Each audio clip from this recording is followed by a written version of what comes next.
Hindi na lamang sa mga mall ang special registration sites ngayon ng Commission on Elections dahil ang pagpapatala para makaboto mas inilapit pa ng poll body sa publiko. Kung paano yan, alamin natin sa sentro ng balita ni JM Pineda live. Angelique, wala nang hindi kayang makapagparehistro. Yan yung sinabi ni COMELEC Chairman George Erwin Garcia dahil nagbukas na nga yung ilang mga transport hubs na mga sites ng kanilang special registration anytime, anywhere na sa mga mataong lugar din ay iniligay nila. Bukod dyan ay mas mabilis at mas malapit na rin daw sa mga publiko itong mga binuksan nilang special registration sites. Matagal nang hindi rehistradong botante si Patrick dahil hindi siya makauwi para makapagparehistro sa kanilang lugar sa Laguna dahil sa kanyang trabaho. Pero ngayong araw, may pagkakataon na siyang makapagparegister muli. Malapit na kasi sa kanyang trabaho ang isa sa mga site ng Special Registration Anywhere Anytime program ng Commission on Elections.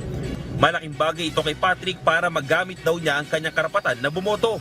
Maganda rin po kasi parang bawas na rin po hassle. Kasi pag yung mga tulad po ng kailangan pa po mag-absent para lang makapaglakad ng ganito. Hindi po tulad ngayon na meron pong ganito, mabilis po ang proseso.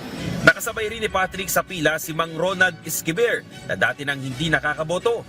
Gaya ni Patrick, malayo rin sa kanilang bahay ang voters registration site. Hirap man sa paglalakad, pinilit niya ngayong umaga na makapagparehistro.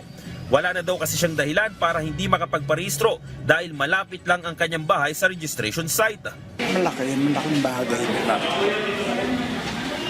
Unang-una, tatlong kanto lang sa amin. Yung botohan, saka yung registration, galing kami dyan sa registra. Malapit na. Bukod sa mga regular nang tinatayuan ng registration site ng Commission on Election sa kanilang mga local COMELEC office, bukas na rin ang mga Special Registration Anywhere Anytime Program sites o SRAP na nakapwesto sa mga matataong lugar.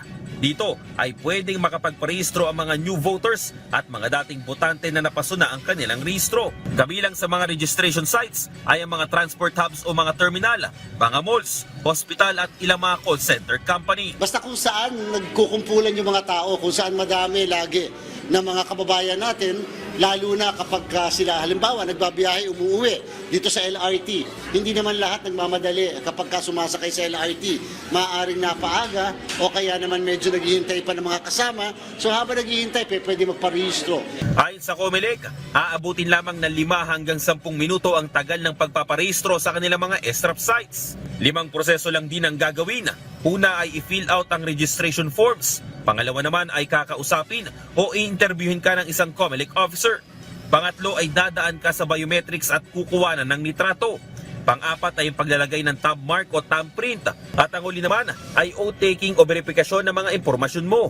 Sabi pa ng COMELEC, kahit saang lugar ka nakatira ay pwedeng makapagparehistro sa kahit na anong special registration site na malapit sa'yo.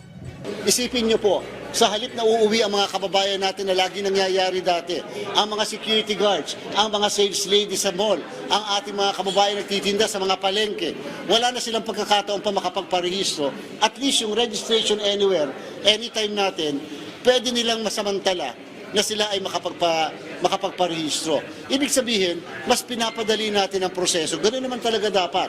Maaga rin kung magbukas sa mga special registration sites, gaya na lamang ng sa LRT2 Recto Station na alas 6 pa lang ng umaga ay tumatanggap na ng mga nagpaparehistro. May ilang sites din na hanggang gabi o madaling araw ito nagbubukas. Sa uling tala ng poll body, aabot na umano sa higit 200,000 ang nakapagparehistro na sa buong bansa. Simula nung nagbukas pa ang pagpaparehistro para sa barangay at sangguniang kabataan eleksyon. Samantala, muli ring sinabi ng COMELEC na tuloy-tuloy ang kanilang paghahanda para sa BSKE kahit may posibilidad ng pirmahan ni Pangulong Ferdinand Marcos Jr. ang panukalang batas na magpapaliban sa halalan sa Disyembre. Pagkatapos ng pagpirma, paglagda ng Pangulo, ito ay magkakaroon pa ng tinatawag na publication. At wala rin makakapigil sa kung sino man ang mag-question sa legalidad ng naturang panukalang batas o ng naturang magiging batas na yan. Kung kaya naman ang COMELEC po, hindi kami titigil. Kahit matapos kami sa registration sa August 10, tuloy-tuloy pa rin po yung paghahanda namin. Kasi nga po, siyempre kahit pirmahan ng Pangulo, paano kung may nag-file sa Korte Suprema? Paano kung makakuha ng restraining order? Tapos hindi handa ang COMELEC. Kaya po tinuloy namin lahat, pati procurement namin. Angelique, sa August 7 matatapos itong special registration anytime, anywhere program ng COMELEC para daw bigyan din sila ng oras para maipadala itong mga registration forms ng mga nagparehistro dito sa sites na ito doon sa kanilang mga local COMELEC office. Yan muna latest. Balik sa iyo, Angelique.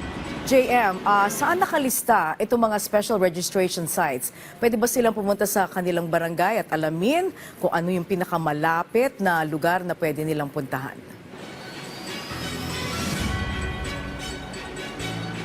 Angelique, actually, yung mga special registration sites na ito ay nakapost din sa mga local COMELEC office. Kanina nga, nung nakausap natin, yung ilang mga COMELEC officer dun sa may LRT2 station, ay sabi nila, kaya yung ibang mga nagpaparehistro daw doon, sinasabi sa kanila na nalaman nila yung registration sites na yon dahil din dun sa mga page o mga social media page nung na-post dun sa mga social media page ng COMELEC.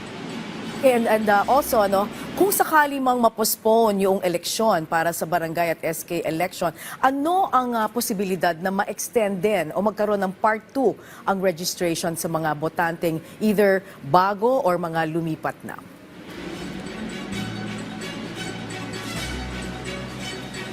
Angelique, natanong natin yan kanina kay COMELEC Chairman Garcia, yung patungkol dito sa pag-i-extend pa nung registration na ito. Sabi nila, pagdating ng October 3rd week ay doon sila umulit magbubukas ng registration hanggang July. Ihinto nila ito hanggang August 10.